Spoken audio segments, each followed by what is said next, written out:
Breaking news చూస్తున్నాం. తెలంగాణలో 2 దశల్లో ఎస్ఐఆర్ మ్యాపింగ్ జరగనుంది.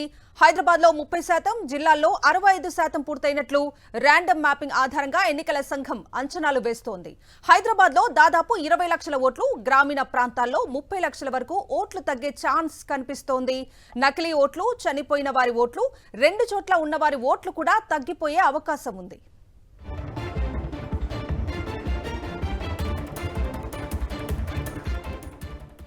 ఇక ఎస్ఐఆర్ పై రాజకీయ పార్టీల నుంచి మిశ్రమ స్పందన వస్తుంది.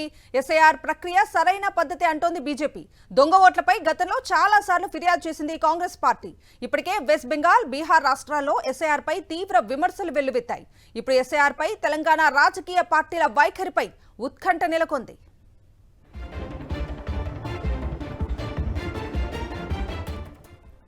ఇదే అంశానికి సంబంధించి పూర్తి డీటెయిల్స్ అందించడానికి మా ప్రతినిధి శేఖర్ లైవ్ లో జాయిన్ అవుతున్నారు. శేఖర్.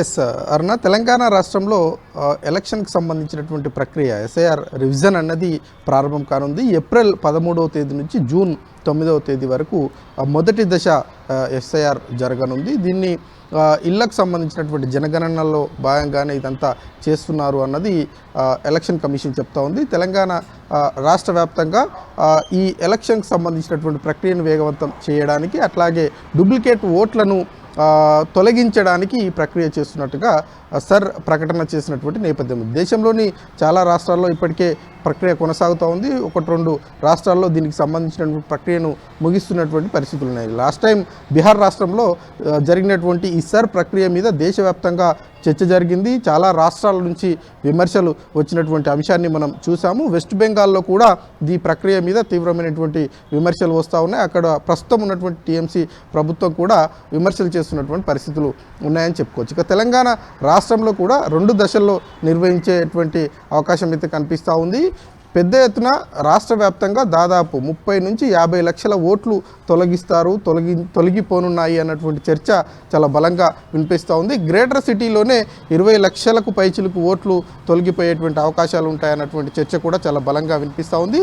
దానికి సంబంధించినటువంటి మ్యాపింగ్ కూడా దాదాపు 60% పూర్తయింది అన్నట్లుగానే రీసెంట్గా సీఈఓ సుదర్శన్ రెడ్డి మన సాక్షికి ఇంటర్వ్యూ ఇచ్చినటువంటి సందర్భంలో ఆయన ప్రకటన చేశారు. ఇక మ్యాపింగ్ ప్రజెంట్ కొనసాగుతున్నటువంటి పరిస్థితులు ఉన్నాయి. ఇక గ్రామీణ ప్రాంతాల్లో 30 లక్షల వరకు ఓట్లు తొలగిపోతాయి అన్నది ఆయన చెప్తున్నటువంటి పరిస్థితులు. అయితే ఓవరాల్గా చూస్తే ముఖ్యంగా ఈ డూప్లికేట్ ఓట్లు కావచ్చు, డబల్ ఓట్లు కావచ్చు, మరణించిన వారి ఓట్లు తొలగించలేదు, వాటన్నిటిని తొలగిస్తాము, ప్రక్షాళన చేస్తాము అన్నటువంటి అంశాన్ని ఎలక్షన్ కమిషన్ చెప్తా ఉంది. ఇప్పటికే బూత్ లెవెల్లో ఉన్నటువంటి అధికారులతో సమీక్ష సమావేశాలు కూడా నిర్వహించినటువంటి సిచ్యువేషన్స్ మనం చూసాము. ఓవరాల్గా చూస్తే ఈ ప్రక్రియ మీద రాజకీయ పార్టీలు కూడా మిశ్రమంగా స్పందిస్తూ ఉన్నాయి. బీజేపీ పార్టీ కొంత సానుకూలంగా స్పందిస్తున్నప్పటికీ కాంగ్రెస్ పార్టీ గతంలో చాలాసార్లు ఈ దొంగ ఓట్ల మీద కావచ్చు, ఈ డూప్లికేట్ ఓట్ల మీద పెద్ద ఎత్తున కూడా ఫిర్యాదులు చేసినటువంటి వైనాన్ని మనం చూసాము.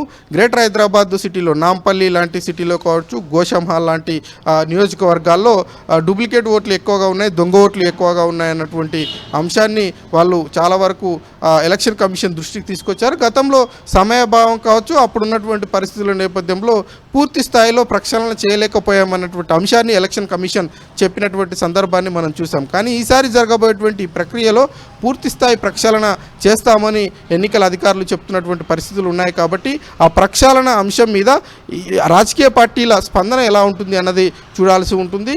ఇక ప్రెసిడెంట్ అధికారంలో కాంగ్రెస్ పార్టీ ఉంది కాబట్టి గతంలో ఇచ్చినటువంటి స్టేట్మెంట్లు కావచ్చు, గతంలో చేసినటువంటి వ్యాఖ్యలకు ఇప్పుడు కూడా కట్టుబడి ఉంటుందా లేదా అన్నది చూడాల్సి ఉంటుంది. ఇక గతంలో అధికారంలో ఉన్నప్పుడు బీఆర్ఎస్ పార్టీ సైలెంట్గా ఉంది, మరి ఇప్పుడు అపోజిషన్లో ఉంది కాబట్టి ఈ దొంగ ఓట్ల మీద కావచ్చు, ఇతర అంశాల మీద ఏ రకంగా స్పందిస్తుందన్నది చూడాల్సి ఉంటుంది. ఓవరాల్గా సర్ ప్రక్రియ మొదలు కానుంది. 2 దశల్లో ఈ ప్రక్రియను ముగించనున్నారు.